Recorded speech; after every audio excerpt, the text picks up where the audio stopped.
Bismillahirrahmanirrahim. Assalamualaikum warahmatullahi wabarakatuh. Kami akan mempresentasikan hasil diskusi kami mengenai profil penyakit jantung koroner di Irina F. Jantung di RSUD Profesor Dr. R.D. Pandau Manado yang ditulis oleh Andika Eka Drama, Putra Sukri, Usia Panda, dan Roti. Next.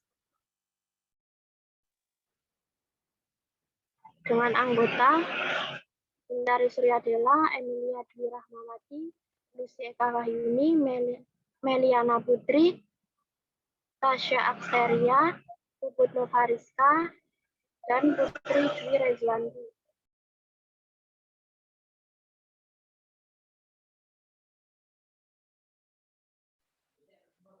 Menurut World Health Organization atau WHO, pada tahun 1990, kematian PJPD adalah sebesar 12 juta jiwa per tahun, sehingga dianggap sebagai pembunuh nomor 1 umat manusia, dibandingkan dengan kematian yang disebabkan oleh diare 5 juta jiwa, kanker 4,8 juta jiwa, dan TBC 3 juta jiwa per tahun.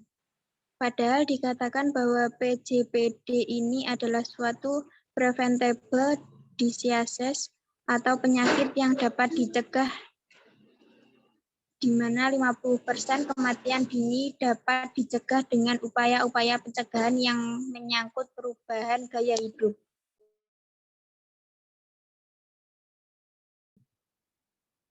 Dari hasil survei dan analisa WHO menyatakan kecenderungan tersebut bukan hanya terjadi di Indonesia atau di negara-negara berkembang saja, tetapi juga merupakan masalah serius hampir di semua negara.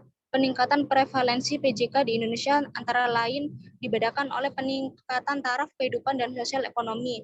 Langsung atau tidak langsung, hal itu akan mengubah pola kehidupan masyarakat, terutama pola makannya. Bahkan menurut penilaian WHO dan Departemen Kesehatan Republik Indonesia, saat ini mungkin hanya tinggal 50% dari penduduk Indonesia yang masih mengonsumsi bahan makanan seperti buah-buahan, sayuran, padi-padian, daging, berlemak rendah, kacang-kacangan, dan sebagainya.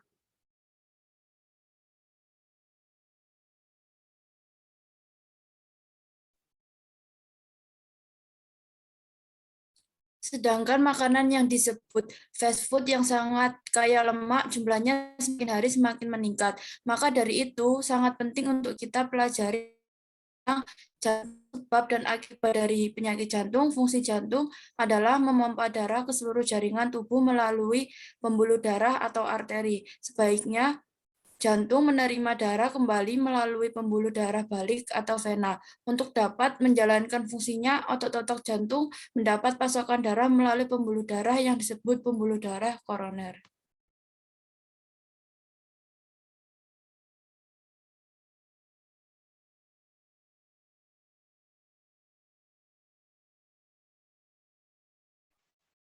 Sebagaimana organ-organ tubuh lainnya, organ jantung memperoleh zat asam oksigen dan makanan nutrisi melalui pembuluh darah koroner. Tadi manakala pasokan oksigen dan nutrisi ke otot jantung berkurang, defisit yang disebabkan karena pembuluh darah koroner mengalami penyempitan dengan akibat pasokan darah ke organ jantung melalui pembuluh darah koroner tadi berkurang, maka gangguan ini disebut PJK.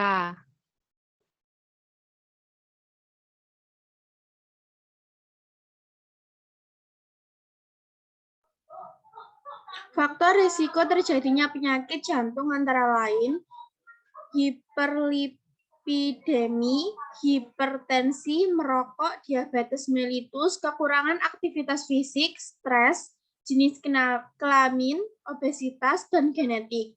Gagasan atau pendapat pribadi tentang jurnal ini. Penelitian yang dilakukan dalam jurnal ini dipaparkan secara jelas dan detail, sehingga tidak membingungkan pembaca.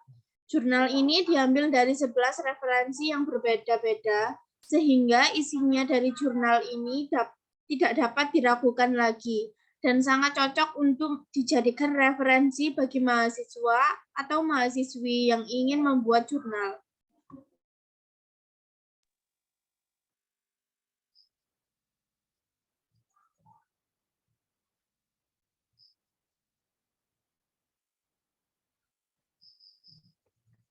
Kesimpulan, berdasarkan hasil penelitian, pencatatan secara retrospektif selama 1 tahun sejak Januari 2010 sampai Desember 2010 di Irina F. Jantung Penyakit Dalam RSUP Profesor Dr. RD Kondou Manado didapatkan sebanyak 230 kasus PJK. Angka ini akan meningkat setiap tahunnya dapat dilihat dari gaya hidup yang kurang sehat, ditambah lagi oleh beberapa faktor risiko yang mendukung antara lain faktor umur dan gender. Seiring perjalanannya waktu, maka dari itu jumlah kasus PJK akan tetap terus bertambah dari tahun ke tahun.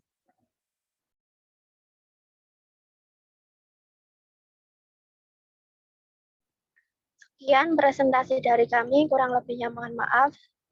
Assalamualaikum warahmatullahi wabarakatuh.